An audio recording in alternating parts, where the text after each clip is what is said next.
Hi friends, welcome back to GK kitchen YouTube channel. ಇವತ್ತು ನಾನು ರಾತ್ರಿ ಉಳಿದಿರೋ ಮುದ್ದೆಯಿಂದ ಅಂಬ್ಲಿ ಮಾಡೋದು ಹೇಗೆ ಅಂತ ತೋರಿಸ್ಕೊಡ್ತೀನಿ. ರಾತ್ರಿ ಉಳಿದಿರೋ ಮುದ್ದೆಗೆ ಈ ಥರ ಬೆಳಗ್ಗೆ ಹೊತ್ತು ನಾವು ಮೊಸರು ಹಾಕಿ ತಿನ್ನೋದ್ರಿಂದ ತುಂಬಾ ಉಪಯುಕ್ತವಾಗಿದೆ ಆರೋಗ್ಯಕ್ಕೆ.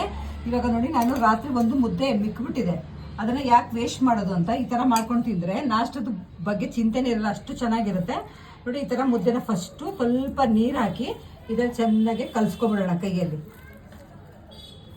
ನೋಡಿ, ಬರೀ ರಾಗಿ ಮುದ್ದೆನ ಕೈಯಲ್ಲಿ ಸಿಗ್ತಾ ಇದ್ರೆ ಕೈಗೆಲ್ಲ ಅಂಟ್ಕೊಳುತ್ತೆ. ಸ್ವಲ್ಪ ನೀರು ಹಾಕೊಂಡು ಇದನ್ನ ಚೆನ್ನಾಗಿ ಗಂಟಿಲ್ದಂಗೆ ಕಲಿಸ್ಕೋಬೇಕು. ಇದನ್ನ ಒಬ್ಬೊಬ್ರು ರಾಗಿ ಹಸಿಟ್ಟಲ್ಲಿ ಕೂಡ ಮಾಡ್ಕೊಳ್ತಾರೆ, ಅಂಬ್ಲಿ ಥರ. ನೋಡಿ, ಈ ಥರ ಮುದ್ದೆ ಉಳಿದಿದ್ರು ಕೂಡ ಮಾಡ್ಕೋಬೋದು. ನೋಡಿ, ಸ್ವಲ್ಪನೇ ನೀರು ಹಾಕ್ಕೊಂಡು ಇದನ್ನು ಚೆನ್ನಾಗಿ ಕಲಿಸ್ಕೋಬೇಕು ಕೈಯಲ್ಲೇ. ಈ ಥರ ನೀವು ಉಪ್ಪು ಮತ್ತು ಸ್ವಲ್ಪ ಮೊಸರು ಹಾಕಿ ಕಲಸಿ ಇಟ್ಬಿಟ್ರೆ ರಾತ್ರಿ ಬೆಳಗ್ಗೆ ಎದ್ದಿದ ತಕ್ಷಣ ಕುಡಿಯೋಕ್ಕೆ ತುಂಬಾ ಚೆನ್ನಾಗಿರುತ್ತೆ.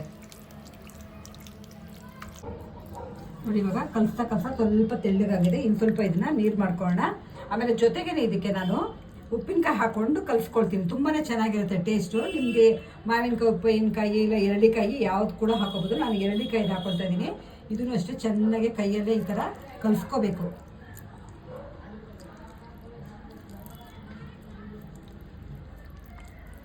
ಇವಾಗ ನೋಡಿ, ಜೊತೆಗೆ ನಾನು ಸ್ವಲ್ಪ ಇದಕ್ಕೆ ಉಪ್ಪು ಕೂಡ ಹಾಕೊಳ್ತೀನಿ. ಉಪ್ಪಿನಕಾಯಿ ಹಾಕೊಂಡಿರ್ತೀವಿ, ಸ್ವಲ್ಪ ನೋಡಿಕೊಂಡು ಹಾಕೊಳ್ಳಿ, ಕಡಿಮೆ ಇದ್ದರೆ ಚೆನ್ನಾಗಿರುತ್ತೆ. ನೋಡಿ, ಇಷ್ಟು ಉಪ್ಪು ಹಾಕ್ಕೊಂಡು ಇವಾಗ ಚೆನ್ನಾಗಿ ಇದನ್ನು ಮಿಕ್ಸ್ ಮಾಡ್ಕೊಳ್ತಾ ಇದ್ದೀನಿ. ಉಪ್ಪಿನಕಾಯಿನೂ ಅಷ್ಟೇ ಚೆನ್ನಾಗಿ ಕೈಯಲ್ಲೇ ಮಿಕ್ಸ್ ಮಾಡ್ಕೊಂಬಿಡಿ, ಎಲ್ಲದಕ್ಕೂ ಅದು ಕಲಿಸ್ಕೊಳಂಗೆ ಆಗಬೇಕು. ನೋಡಿ, ಇವಾಗ ಕಲಸಿದಾಗಿದೆ. ಇನ್ನು ಸ್ವಲ್ಪ ನೀರು ಹಾಕಿ ಇವಾಗ ನಾನು ಮೊಸರು ಹಾಕ್ಕೊಳ್ತೀನಿ ಇವಾಗ ಇದಕ್ಕೆ. ನೋಡಿ, ಇವಾಗ ಉಪ್ಪಿನಕಾಯಿ ಎಲ್ಲ ಕಲಿಸ್ಕೊಂಡಿದ್ದೀನಿ. ಇವಾಗ ಇದಕ್ಕೆ ಮೊಸರು ಹಾಕ್ಕೊಳ್ತಾ ಇದ್ದೀನಿ. ನಮ್ಗೆ ಎಷ್ಟು ಬೇಕೋ ಅಷ್ಟು ಮೊಸರು ಹಾಕೋಬೋದು. ಇದನ್ನು ಹಾಕ್ಕೊಂಡು ಇವಾಗ ಕೈಯಲ್ಲೇ ಮಿಕ್ಸ್ ಮಾಡಿಕೊಂಡ್ರೆ ಚೆನ್ನಾಗಿರುತ್ತೆ. ಸ್ಪೂನಲ್ಲೆಲ್ಲ ಮಿಕ್ಸ್ ಮಾಡೋಕೆ ಹೋಗ್ಬೇಡಿ. ಕುಡಿಯೋ ಟೈಮ್ಗೆ ಇನ್ನು ಸ್ವಲ್ಪ ನೀರು ಮೊಸರು ಹಾಕ್ಕೊಂಡು ಕುಡಿಬೋದು. ನೋಡಿ, ಈ ಥರ ರಾತ್ರಿ ಉಳಿದಿರೋ ಮುದ್ದೆಗೆ ಈ ಥರ ಮಾಡಿದ್ದೀನಲ್ಲ, ಹೀಗೂ ಕೂಡ ತಿನ್ಕೋಬೋದು ಬೆಳಗ್ಗೆ ಹೊತ್ತು ನಾಷ್ಟಕ್ಕೆ. ಇವಾಗ ಹೆಂಗಿದ್ರು ಸಮ್ಮರ್ ಸ್ಟಾರ್ಟ್ ಆಗಿದೆ, ನಾಷ್ಟ ಅಂತೂ ತಿನ್ನೋದಕ್ಕೆ ಆಗಲ್ಲ. ಈ ಥರ ಉಳಿದಿರೋ ಮುದ್ದೆಯಿಂದ ಮಾಡ್ಕೊಂಡ್ಬಿಟ್ರೆ ಬೆಳಗ್ಗೆ ನಾವು ಸ್ನಾನಗಿನ ಮಾಡಿಕೊಂಡು ಈ ಥರ ಕುಡಿದ್ಬಿಟ್ಟು ಹೋಗ್ಬಿಟ್ರೆ ತುಂಬಾ ತಂಪಿರುತ್ತೆ. ಇಲ್ಲಾಂದರೆ ಇದಕ್ಕಿನ್ನ ನಿಮಗೆ ಸ್ವಲ್ಪ ನೀರಾಗಬೇಕಂದ್ರೆ ಇನ್ನು ಸ್ವಲ್ಪ ಇದಕ್ಕೆ ನೀರು ಮೊಸರು ಹಾಕ್ಕೊಂಡು ಮಿಕ್ಸ್ ಮಾಡ್ಕೋಬೋದು. ನೋಡಿ, ಈ ಥರ ಕಲಿಸ್ಕೊಂಡಿದ್ದೀನಿ. ಇವಾಗ ಜೊತೆಗೆ ನಾನು ಈರುಳ್ಳಿ ಹಾಕ್ಕೊಳ್ತೀನಿ ಮೇಲ್ಗಡೆ. ನೋಡಿ, ಈ ಥರ ಒಂದು ಅರ್ಧ ಈರುಳ್ಳಿನ ಸಣ್ಣದಾಗಿ ಕಟ್ ಮಾಡಿ ಇಟ್ಕೊಂಡಿದ್ದೀನಿ. ಜೊತೆಗೆ ಇದನ್ನು ತಿನ್ನೋದಕ್ಕೆ ಮತ್ತು ಕುಡಿಯೋದಕ್ಕೆ ತುಂಬಾ ಚೆನ್ನಾಗಿರುತ್ತೆ.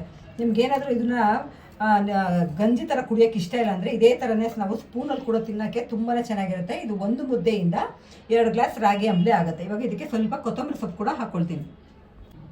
ನೋಡಿ, ಈರುಳ್ಳಿ ಹಾಕೊಂಡ್ಮೇಲೆ ಇವಾಗ ಕೊತ್ತಂಬರಿ ಸೊಪ್ಪು ಹಾಕ್ಕೊಳ್ತಾ ಇದ್ದೀನಿ. ನೀವು ಕುಡಿಬೇಕಾದ್ರೆ ಈ ಥರ ಮಿಕ್ಸ್ ಮಾಡಿಕೊಂಡು ಈರುಳ್ಳಿ ಹಾಕೊಂಡ್ರೆ ಚೆನ್ನಾಗಿರುತ್ತೆ. ಮೊದಲೇ ನೀವು ಈರುಳ್ಳಿ ಹಾಕಿ ಇಟ್ಬಿಟ್ರೆ ಸ್ವಲ್ಪ ನೀರಾಗ್ಬಿಡುತ್ತೆ. ನೋಡಿ, ಒಂದ್ಸತಿ ಮಿಕ್ಸ್ ಮಾಡ್ಕೊಂಡು ನೋಡಿ, ತಿನ್ನಂಗಿದ್ರೆ ಇದೇ ಥರ ತಿನ್ಬಿಡ್ಬೋದು. ಇಲ್ಲ ನೀವು ಗಂಜಿ ಥರ ಬೇಕಾದರೆ ಸ್ವಲ್ಪ ನೀರು ಮೊಸರು ಹಾಕ್ಕೊಂಡ್ರೆ ಚೆನ್ನಾಗಿರುತ್ತೆ. ಇದ್ರ ಜೊತೆಗೆ ನೀವು ಬೇಕಂದರೆ ಮಜ್ಜಿಗೆ ಮೆಣಸಿನ್ಕಾಯಿ ಬರುತ್ತೆ ನೋಡಿ, ಅದ್ರ ಜೊತೆಗೆ ಹಾಕೊಂಡು ತಿಂತಾರಂತೂ ಸೂಪರಾಗಿರುತ್ತೆ. ನೋಡಿ, ಇವಾಗೆಲ್ಲ ಮಿಕ್ಸ್ ಮಾಡಿದಾಗಿದೆ. ನೋಡಿ, ಇಷ್ಟು ಗಟ್ಟಿಗಿಲ್ಲ ಬೇಡ ನಿಮಗೆ ಅಂತಂದರೆ ನೀರು ಹಾಕ್ಕೊಳ್ಳಿ, ಮೊಸರು ಹಾಕ್ಕೋಬೇಕು. ಆಮೇಲೆ ಉಪ್ಪು ಕರೆಕ್ಟಾಗಿದೆಯಾ ನೋಡಿಕೊಂಡು ಹಾಕ್ಕೊಳ್ಳಿ. ನೋಡಿ, ಇವಾಗ ರೆಡಿಯಾಗಿದೆ. ಇದಕ್ಕೆ ಇನ್ನು ಸ್ವಲ್ಪ ನಾನು ನೀರು ಹಾಕ್ಕೊಳ್ತಾ ಇದ್ದೀನಿ.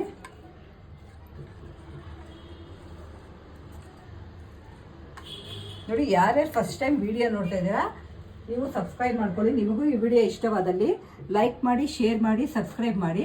ಪಕ್ಕದಲ್ಲಿ ಇರೋ ಬೆಲ್ ಐಕಾನ್ನ ಕ್ಲಿಕ್ ಮಾಡಿ. Thank you.